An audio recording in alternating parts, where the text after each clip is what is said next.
샬롬, 살아있는 갈대 2권 5번째. 그리고 우리 동포들은 기독교인이 되면 아주 헌신적으로 움직입니다. 현세에서는 별로 기대할 것이 없으니까요. 제 경우도 충족과 믿음과 어떤 영감 같은 것을 갈구하고 있습니다. 앞날에 대한 희망이 보이지 않으니까요. 우리 동포 중 일부는 예컨대 저희 아버님 같은 분은 시작과 고전 공부에서 피난처를 발견합니다. 하지만 그런 학식이나 재능이 없는 사람들은 어떡합니까? 그들은 교회와 목사님처럼 힘있는 신앙인들에게 기대를 걸고 있습니다. 교회와 서양인들을 통해 일제 침략자들이 차단하고 있는 저 외부 세계, 새롭고 현대적인 문화에 접하고자 합니다. 목사는 그 푸른 눈으로 연환의 얼굴을 주시하며 열성과 이해심을 가지고 듣고 있었다. 연환이 말을 멈추자 그가 재촉했다. 말씀을 계속하십시오. 조선의 고을이 어떠한지 한번 살펴보죠. 예컨대 선천 같은 고을에는 인구가 약 8, 9천 명이라고 합니다. 그런데 주민의 반이 기독교 집안이라지요. 그곳 교회와 미션 스쿨은 고을에서 가장 클 뿐만 아니라 제일 좋은 건물입니다. 1, 2천 명 정도가 교회에 나가 설교를 듣거나 목사님들이 이끄는 여타 모임에 참가합니다. 그 인근 고을에도 신자들이 많습니다. 자기들은 참여하지 않는 기독교인들의 이런 대집회를 바라볼 때 일제 통치자들은 어떻게 생각하겠습니까? 그들은 반란과 혁명의 냄새를 느낍니다. 그래서 밀정을 잠입시켜 보고하도록 만듭니다. 또 찬송가는 어떠합니까?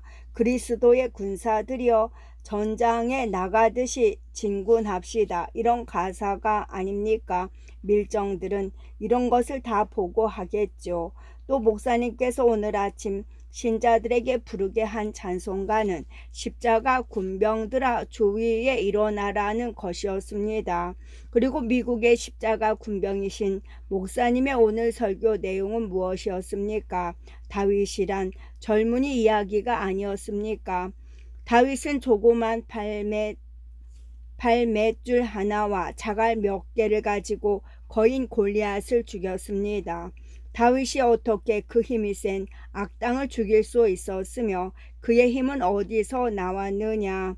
목사님은 다윗이 비록 약하고 어리지만 그 마음이 순결하고 그 뜻이 정의롭기 때문에 하느님의 도움을 받을 수 있었다고 하셨습니다. 목사님의 가르침은 바로 거기에 있습니다. 우리 동포는 지금 절망 상태에서 길을 잃고 헤매고 있습니다. 이렇게 과거는 쓸모가 없어졌고 미래는 희망이 없으니 우리가 목사님 말씀을 믿지 않고 달리 무엇을 믿겠습니까? 연화는 여기서 자신의 말에 스스로 격동되어 말을 중단했다.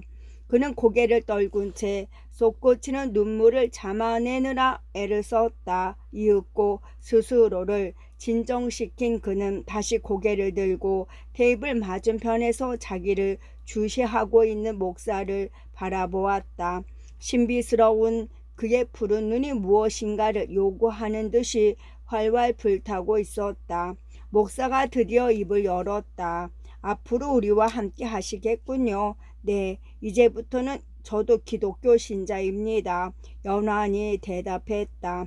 그날 순이는 밤중에 잠을 깼다. 누군가 좁은 툇마루에 기어올라 방문고리를 더듬는 것 같았다. 그녀는 바싹 긴장해서 귀를 기울였다. 분명 사람의 기척이었다. 그녀는 남편을 깨워야 한다고 생각하면서도 자꾸만 망설였다. 남편은 요즘 여러 날 밤잠을 설치고 있었다. 일본 헌병이 느닷없이 찾아와 그가 왜 한밤중에 야학을 열었는지 그 이유를 깨지나 않을까 염려되었기 때문이다. 그는 곱다니를 통해 마을에 그런 소문이 떠돈다는 이야기를 듣고 있었다. 곱다니는 이렇게 속삭였다. 술집 사내가 작은 어른께서 저를 보호해 주기 때문에 단단히 벼르고 있대요. 어제 저작거리에 나갔더니 그 사내가 저를 보고 김가 놈들을 감옥에 쳐넣으면 2년도 오게 될 걸 하고 호통을 쳤어요. 그때 일하는 걱정하는 기색을 내비치지 않았다. 그리고 야학도 그대로 계속했다. 그러나 이틀 전에는 헌병들이 마을로 들어와 그 술집에서 여자들을 희롱하며 만취해서 갔다고 했다. 이라는 어쩔 수 없이 아이들의 부모에게 비밀리에 전가하여 다시 부를 때까지 아이들을 보내지 말라고 일렀다. 그러나 아무리 책에 열중하려 해도 불안감이 가시지 않고 밤에도 잠이 오지 않았다. 순이는 달빛 속에서 남편의 얼굴을 바라보았다. 남편의 얼굴은 창백하고 볼은 헬쑥했다. 아니지, 그냥 주무시게 내버려 둬야지. 그녀는 바깥에 인기척이 누구인지 자신이 나가서 알아보고자 했다. 혹시 이웃집 개일지도 몰라. 그녀는 유부 자리에서 살며시 나와 맨발로 살금살금 방문 앞으로 바싹 다가갔다. 그리고 방문에 젖은 발을 살짝 젖히며 그 틈으로 바깥을 살폈다. 밖에는 큰 키에 깡마른 남자가 남루한 옷을 입고 서 있었다. 도둑, 네 이놈 개서 무엇을 하느냐? 그녀가 발을 더 걷어올리며 소리쳤다. 오마니.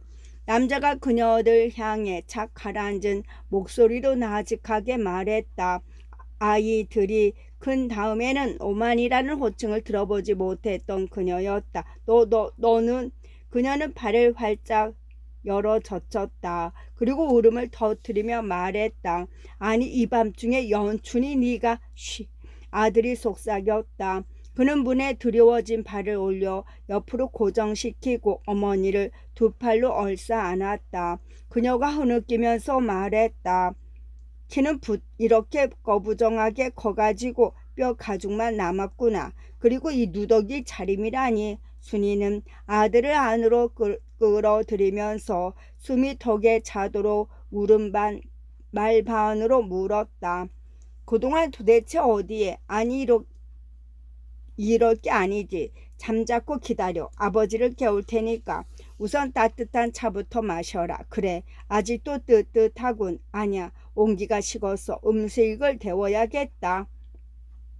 아들이 그녀의 어깨를 잡아 흔들며 말했다. 제 이야기를 잘 들으세요. 시간이 없어요. 날이 밝기 전에 떠나야 합니다. 저는 이번에 위험한 임무를 띠고 고국에 파견되었어요. 일이 조금이라도 잘못되면 저와 어머니, 아버지 다 위험해져요.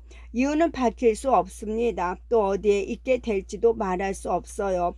어쩌면 다시는 집에 못 올지도 몰라요. 일이 어떻게 될지 아무도 모르니까요. 마음을 가라앉힌 그녀가 물었다. 얘야, 편지라도 보내지 않고 편지 같은 건 엄두도 못 냈어요. 그래, 그동안에 어디에 있었느냐? 중국에서 지냈습니다. 중국?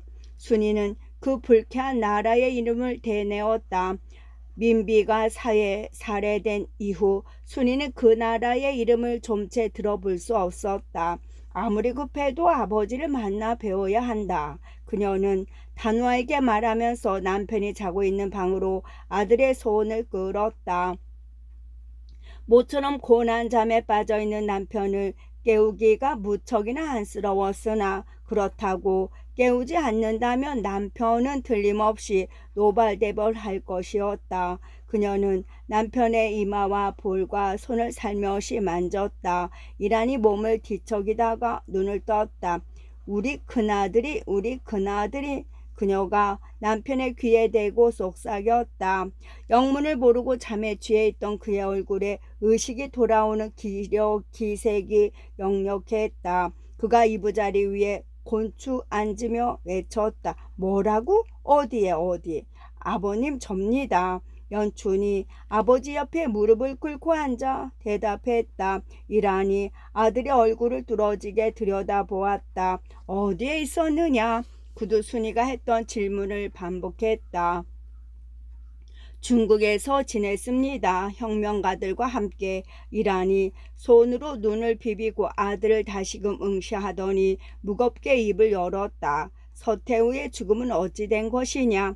서태후도 우리 중전처럼 살해되었느냐? 설마하니 너희들과는 관계가 없겠지. 서태후는 제 명대로 다 살고 죽었습니다. 그 혁명당 놈들이 옥좌를 무너뜨리지 않았느냐? 아버님, 당연히 무너질 것이 무너졌을 뿐입니다. 청나라는 이미 죽어 있었습니다. 관리들은 썩어 문드러졌고 서태후 같은 여자가 제국을 손에 넣고 주물럭거렸으니까요. 그래, 지금은 누가 다스리느냐? 혁명가들이 미국과 같은 공화국을 세울 것입니다. 그러니까 통치자는 백성들이 선출할 겁니다. 그 말에 이란이 버럭 화를 냈다. 어리석은 놈. 무지한 백성들이 어떻게 통치자를 선출할 수 있단 말이냐. 나는 미국을 직접 내 눈으로 구경한 적이 있어. 너하고는 다르지. 그 나라 백성들은 어떻게 선출하는지를 알더군. 그래, 그들은 투표하는 것을 하지. 순이가 끼어들었다. 부자가 똑같군요. 지금 얼마 만에 만났는데 정치 문제를 가지고 다투다니. 이해는 시간이 별로 없어요. 바로 떠나야 한대요. 어딜 가겠다는 말이냐. 이란이 죽응하듯 물었다. 죄송합니다, 아버님. 지금은 말씀드릴 수 없습니다. 밀정 노릇을 하는 거냐? 중대한 밀명이 있습니다. 그러니까 밀정이 틀림없다는 소리군.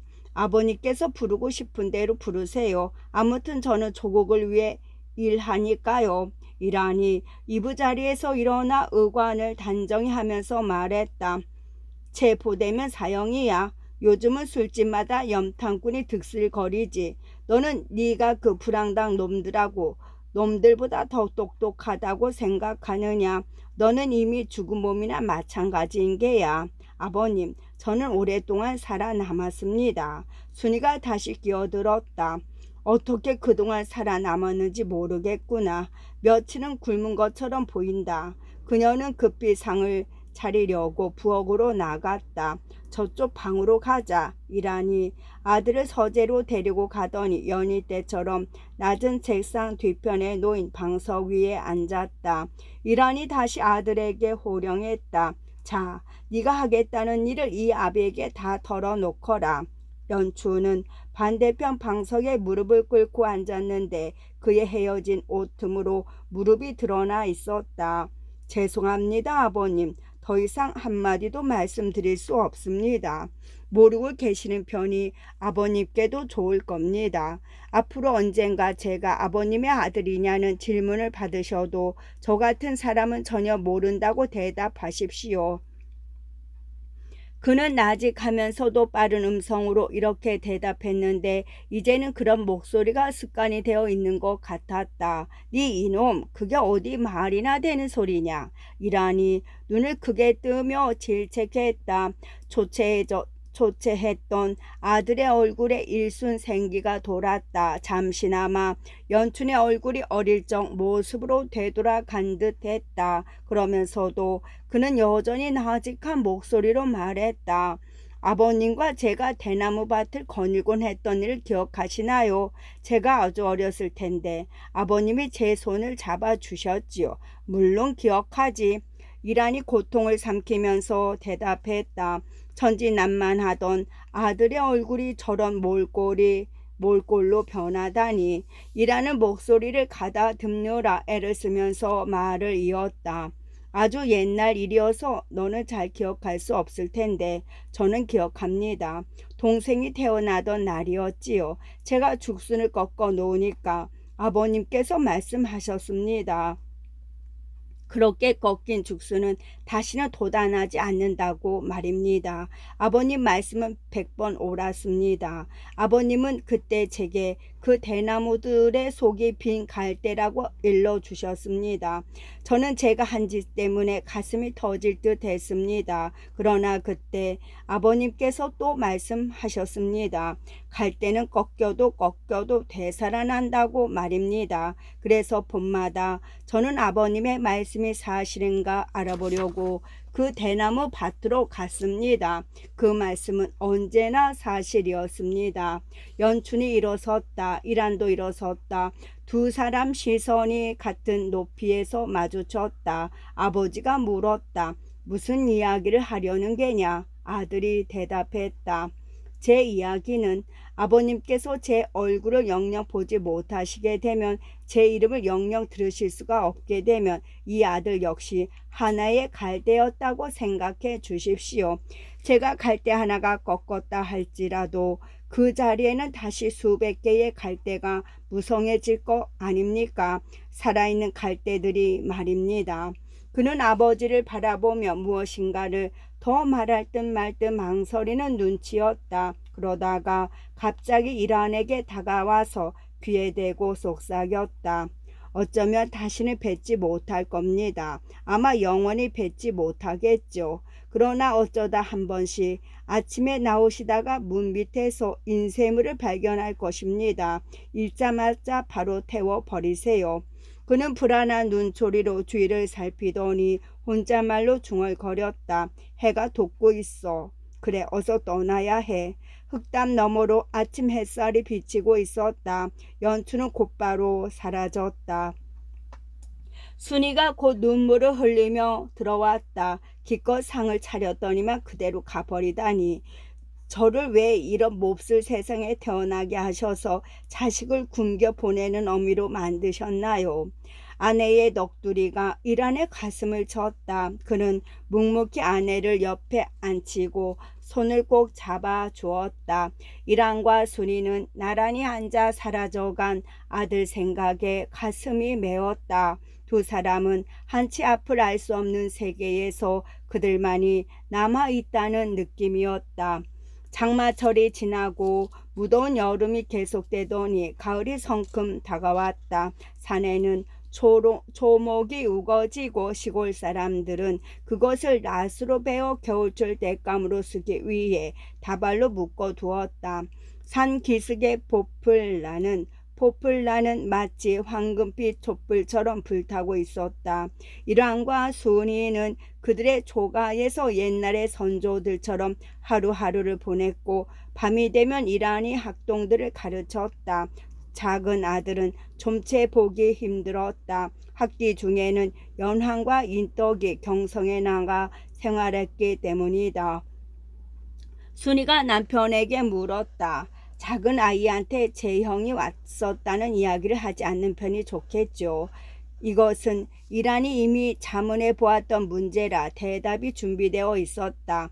며느리 아기가 아무래도 마음에 걸리요. 기독교 신자라니 마치 외국인을 대하는 느낌이요. 그래, 그 나이가 살아있다는 것을 아무도 모르는 편이 낫겠소. 그 나이 일은 우리만 알고 다른 사람한테는 잊혀지도록 합시다. 그래도 그 편이 안전하겠지. 그래서 이란과 순이는 침묵을 지키며 살아갔다. 연환이 자식된 도리를 하기 위해 집으로 찾아오면 그들이 점잖게 묻는 것은 건강이 어떠하며 새학기 생활은 재미가 어떠하냐는 정도였다. 아들 쪽에서 이란 내외의 건강을 염려할 때에는 그저 좋은 편이라고 대답했고, 즐겁게 지내시냐는 질문에는 요즘 같은 시절에 그 누가 즐겁게 지낼 수 있겠느냐고 반문했다. 음력 8월, 그러니까 양력으로 10월, 할로 이틀 충격적인 사건이 일어났다. 당시 조선의 북부 지방을 여행하던 데라우치 총독, 경술 국치정 통감이었던 데라우치는 국치 후 초대 총독이 되었다. 총독이 선천역에서 한 조선인의 손에 암살돼 뻔하였다가 간신히 죽음을 모면한 사건이었다. 이 소식이 삽시에 전국에 퍼지자 조선인들은 숨을 죽이지 않을 수 없었다. 사람들은 조선이 일본 제국에 공식적으로 합병되기 전 이토 초대 동감이 살해된 사건을 상기했다. 이토 공작은 일본인들의 존경을 받는 사람이었고 가급적 온건한 통치를 하려고 했으나 만주 하얼빈 역에서 조선의 한 망명객 손에 암살되었던 것이다. 일제는 이에 대한 보복으로 무단 통치를 시작했다. 그래서 이 즈음은 총독이 어디를 가든 무시무시한 호위병들이 뒤따랐다. 그러나 경비가 그렇게 철통 같았음에도 불구하고 암살 모의가 거의 성공할 뻔했다. 총독이 선천역에 도착하자 그를 맞이하기 위해 조선인과 일본인이 다수 운집해 있었는데 그때 기독교 학교와 공립학교의 학생들이 플랫폼에 정렬해 있었다. 조선인의 경우 누구를 막론하고 플랫폼에 들어가기 전에 무기를 숨겨가지고 들어가지 못하도록 경찰의 수색을 받았다.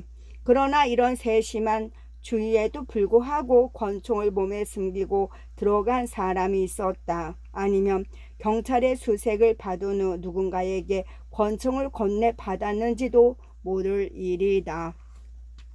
총독은 학생들이 정렬해 있는 곳을 왔다 갔다 하며 학교 교장들과 악수를 나눴다. 그들 중에는 목사가 2명 있었고 그중 1명은 미국인이었다. 총독이 그를 타고 온 특별 열차에 막 오르려고 하는데 웬 호리호리한 사나이가 오른손에 권총을 치켜들고 기독교인들 사이에서 갑자기 뛰쳐나왔다. 총성이 진동했다. 그러나 탄화는 목표보다 너무 위쪽으로 빗나갔다. 경비병들이 우르르 학생들에게 몰려들며 허둥지둥 그들을 밀쳐냈다. 그러나 암살자가 누구인지 그가 학생복을 입고 있었는지 아무도 정확히 보지 못했다. 학생이든 일반인이든 그 부근에 있던 사람은 모두 체포되었다. 근거는 없지만 무슨 수를 써서든 자백을 받아내겠다는 경찰의 심보였다. 죄가 있든 없든 그들은 감옥에 쳐넣어져 재판을 기다려야 했다. 이라는 어느 날 아침 문 앞에 떨어진 작은 인쇄물을 통해 이 소식을 알았다. 연춘이 집을 떠난 후 이라는 문 아래 그런 인쇄물이 떨어져 있나 하고 아내가 자는 동안 동이 트기 전에 일어났다. 그런데 어느 날 아침 그는 마침내 싸구려 종이에 조악하게 인쇄된 소식지를 발견했던 것이다. 그 암살자가 누구일까? 혹시 연춘은 아닐까? 그가 조국에 돌아온 것이 이 일을 위해서란 말인가? 깊은 의혹이 이란의 가슴을 펄떡펄떡 뛰게 했으나 확실한 해답은 나오지 않았다. 그는 마음이 몹시 답답했지만 아내에게 공연히 이야기해서 쓸데없이 고통을 줄 필요는 없다고 판단했다. 아내는 김장도 담그고 겨울옷도 손보고 그저 살림이나 잘하면 그만이지. 그리고 만약 그 나이가 겨울 내내 차디찬 감옥에 갇혀 있다면 어쨌든 그것은 적어도 생명을 안전하게 부지하고 있는 것이 아닌가. 아니, 안전이라니. 내가 지금 그 무슨 어리석은 생각에 빠져 있단 말인가. 자백을 하지 않을 경우 그 나이는 온갖 매질과 고문을 당할 텐데 말이다. 이제 이러한 갈대의 교훈을 이해하게 되었다. 갈대 하나가 죽어도 그 자리에는 또 다른 갈대가 자라난다. 그 갈대가 꼭 죽어야 할 운명이라면 말이다. 일하는 겨우 내내 침묵을 지켰다. 그는 야유어 같고 순이는 걱정이었다. 이란이 낮에는 잘 먹으려 하지 않고 밤에는 잠을 잘 이루지 못했기 때문이다. 그는 몸을 씻을 때나 속옷을 갈아입을 때 되도록 아내의 눈을 피하려 했다. 아내가 자신의 수척한 몸을 볼 때마다 소리를 질러댔기 때문이다. 순이가 이렇게 한탄하곤 했다. 아니, 당신 몰골이 말이 아니에요. 첫날 밤 그 건장하시던 몸을 생각하면 조용히 하오. 그가 아내의 말문을 막았다. 그리고 아내의 얼굴을 보며 억지 웃음을 지어 보였다.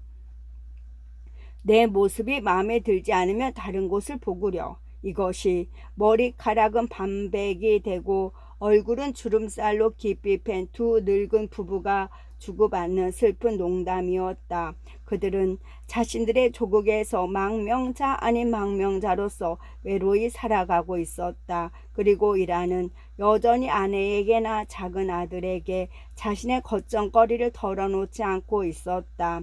겨울은 느릿느릿 지나갔다. 학동들이 어두운 밤 눈과 얼음을 마다 않고 찾아왔으나 이제는 매일 가르칠 수 없었다. 이번 총독 암살 기도 사건으로 일제는 미친 듯이 날뛰었다. 곳곳에 더 많은 밀정이 파견되어 그들의 손길이 미치지 않는 마을이 하나도 없었고 그들의 눈길을 피할 수 있는 호젓한 시골길도 이제는 찾아볼 수 없게 되었다.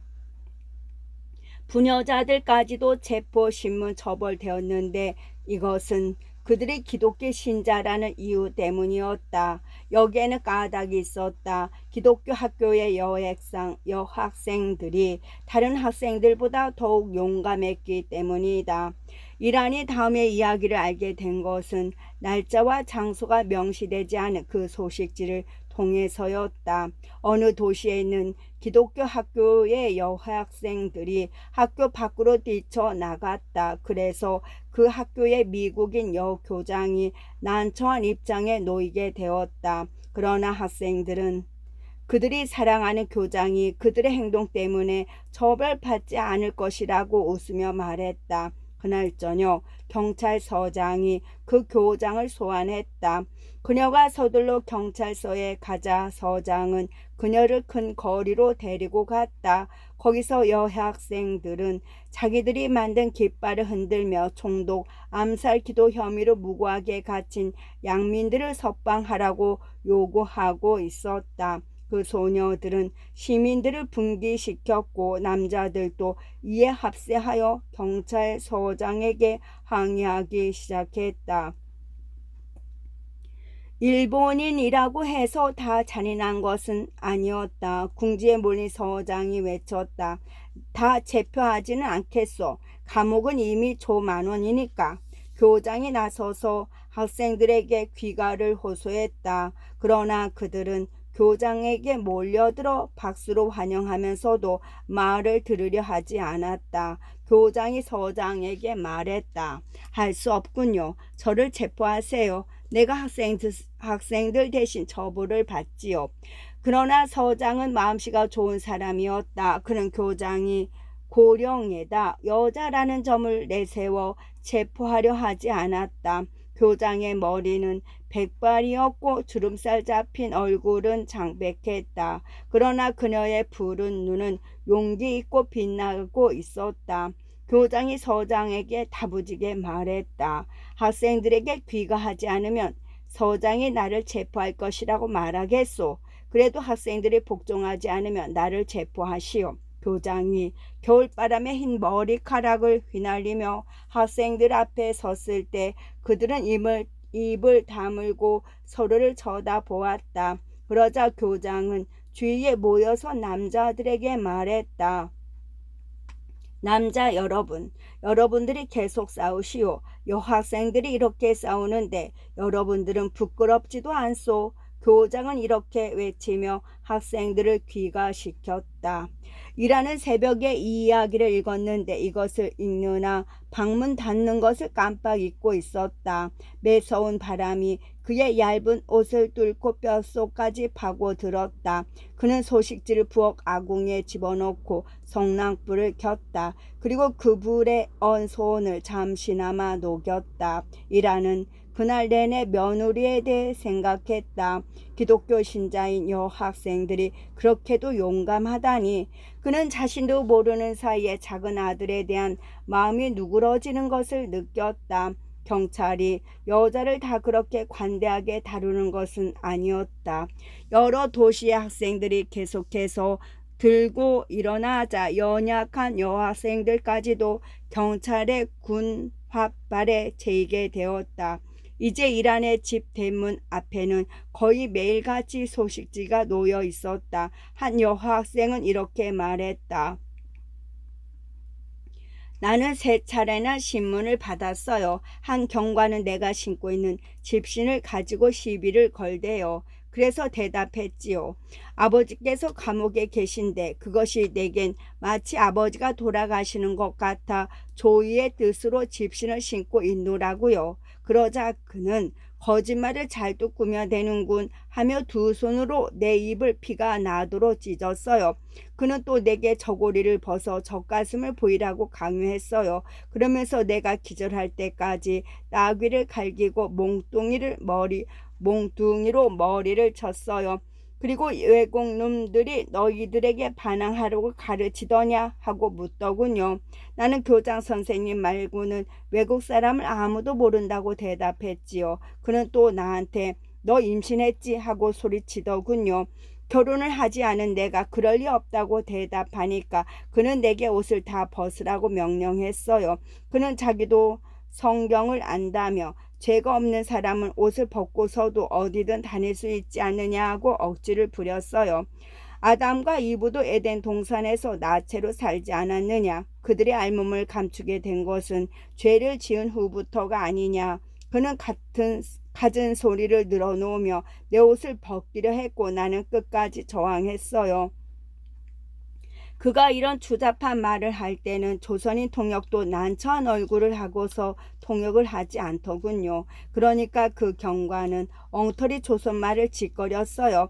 그러고는 화를 벌컥 내면서 그 조선인 통역에게 나를 때리라고 명령했어요. 그러나 그 통역은 여자를 어떻게 때리느냐며 그러느니 차라리 자기 손을 물어뜯겠다라고 했어요. 그러자 그 경관이 직접 자기 주먹으로 나를 갈겼어요. 이라는 이 이야기를 읽고 가슴속에 묻어두었다. 그러나 그는 지금 동포들 사이에 서서히 폭풍이 일어나고 있다는 것을 분명히 알 수 있었다. 깊은 불행의 구렁텅이 속에서 폭풍이 일고 있었다. 그 살벌한 분위기 속에서 많은 조선인이 투옥되었고 기독교인들은 누구나 의심을 받았다. 부녀자들은 음탕한 욕을 들었고 특히 젊은 여자들은 교묘한 수법으로 욕을 보았다. 이라는 이 모든 사실을 문 앞에 놓여있는 소식지를 통해 알 수 있었다. 그러나 순이와 연환에게는 아직도 입을 꾹 다물고 있었다. 양력 4월 봄이 되자 총독 암살 기도 사건의 혐의자들을 재판한다는 발표가 있었다. 재판 개정 일자는 양력 6월 28일이라는 재판을 방청할 준비를 했다. 그날 아침에는 유난히 붉은 해가 떠올랐다. 순이가 그에게 잔소리를 했다. 하필이면 오늘같이 더운 날에 경성 나들이랍니까? 사람이 들끓고 먼지 두성이에 꽤나 시끄러울 텐데 이제 당신 나이도 좀 생각하시구려. 그는 남편이 측은해 눈물마저 보이며 잔소리를 해대는 아내의 속마음을 이해했다. 그러나 아내가 그를 위해 백설같이 빨래해 놓은 나들이 옷을 입혀주는 동안에도 계속 입을 다물었다. 순이는 남편의 가끔까지 메워주고 나서 점심으로 준비한 도시락과 차를 담은 물통을 건네주었다. 그리고는 문간에 서서 남편과 하인 한 사람이 걸어가는 모습을 바라보았다. 옛 선비의 걸음걸이로 걷는 이란의 두루마기 자락이 한 발 한 발 옮길 적마다 좌우로 벌럭였다. 남편을 배웅하는 그녀는 마음이 몹시 아파 조용히 눈물을 흘렸다. 인생이란 이렇게도 견디기 힘든 짐을 지고 가는 것일까? 그러나 그 짐을 지지 않으면 안 된다. 그녀가 죽으면 남편은 어찌 될 것인가? 남편을 사랑함에도 불구하고 그녀는 자주 짜증을 부렸고 왜 자신이 그런 냉정한 말을 하게 되는지 도무지 알 수 없었다. 그녀는 멀리 사라져가는 남편의 모습을 바라보며 중얼거렸다. 저는 부덕한 아내예요. 그러나 한 가지 잘못만은 항상 고피하지요. 당신보다 먼저 죽지는 않겠어요. 약속하지요. 약속하고 말고요. 이라니 재판소에 도착했을 때는 해가 하늘 높이 떠올라 있었다. 법정 출입문은 활짝 열려 있었으나 헌병들이 문 앞을 지키고 있었다. 이란이 정문으로 들어가려고 하는데 한 헌병이 제지했다. 영감님, 방청권을 보여주시오. 총독 이외에는 방청권을 제시해야 합니다. 방청권이라니, 이라는 금시초문이었다. 그는 자세를 바로 하며 그 헌병에게 눈을 찌푸렸다. 그가 아주 위엄있게 말했다. 나는 성은 김, 이름은 이란이라는 사람이요. 헌병은 잠시 주저하더니 이란의 풍채로 미루어 꽤 높은 신분이라 생각하고 들어가는 것을 허락했다. 법정에 들어온 이란은 앞에 양쪽으로 수갑을 찬 비고들이 나누어 앉아 있는 것을 보았다. 한쪽에 검사들과 서기의 자리가 있고 맨 위쪽은 판사들의 자리였다. 그리고 뒤쪽은 방청석이었다. 피고석과 판사석 그리고 피고석과 방청석은 가로대로 분리되어 있었다. 이라는 피고인들의 얼굴을 살펴볼 작정으로 피고인 뒤쪽으로 최대한 파고들었다. 그는 그 얼굴들을 하나하나 살폈으나 시력이 나빠 가운데에 있는 피고의 얼굴은 잘 알아볼 수 없었다. 연춘도 여기에 있을까? 그는 안절부절 못하며 재판이 시작되는 것을 기다릴 수밖에 없었다. 아침 시간은 법정 정리로 어수선하게 지나갔다. 그러다 한참 후에 판사들이 자리를 잡았고 그 옆에 일본인 통역 한 사람, 조선인 통역 한 사람이 앉았다. 피고들의 이름이 호명되는 동안 이라는 몹시 초조했다. 그는 김연춘이라는 소리를 듣지 못했다. 설사 이 아들이 여기 있다 할지라도 그는 가명을 사용했을 것이다. 1시간에 걸쳐서 공소장이 낭독되었고 그 일본어 공소장을 조선어로 통역하는데 또 1시간이 지나갔다. 점심시간이 되자 1시간 동안 휴정이 선언되었다. 이라는 서둘러 점심을 먹고 차를 마셨다. 그리고 일찌감치 법정으로 돌아와서 피고석 바로 뒤에 자리를 잡았다. 그러나 오정관은 반대편에 있는 자리였다. 피고인들은 먹지도 마시지도 못한 채 재판 속행을 기다리고 있었다.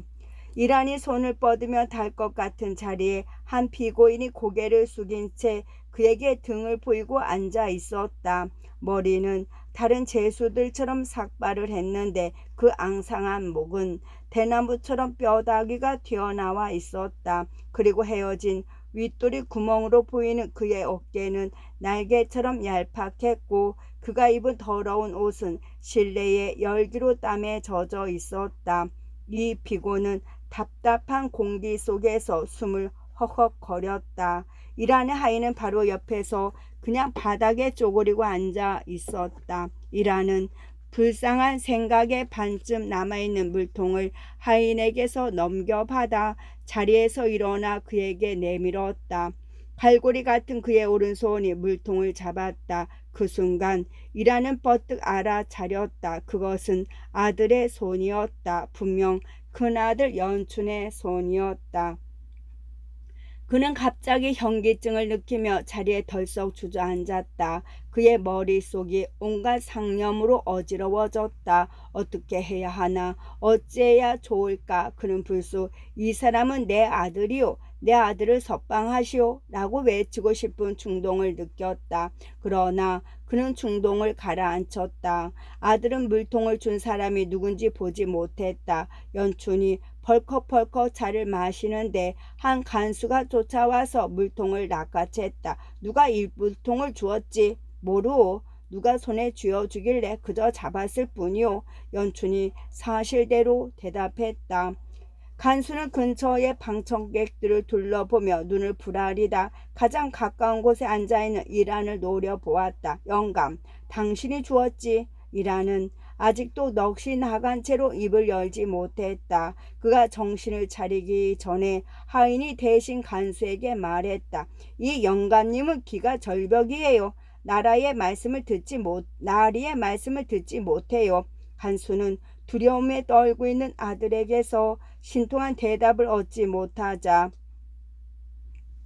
간수는 두려움에 떨고 있는 이들에게서 신통한 대답을 얻지 못하자 그 화풀이로 연춘의 오른쪽 어깨를 후려쳤다. 아주 호되게 맞은 연춘의 어깨에서 피가 땀과 뒤 범벅이 되어 흘러나왔다. 그래도 연춘은 고개를 숙인 채 꼼짝도 하지 않았다.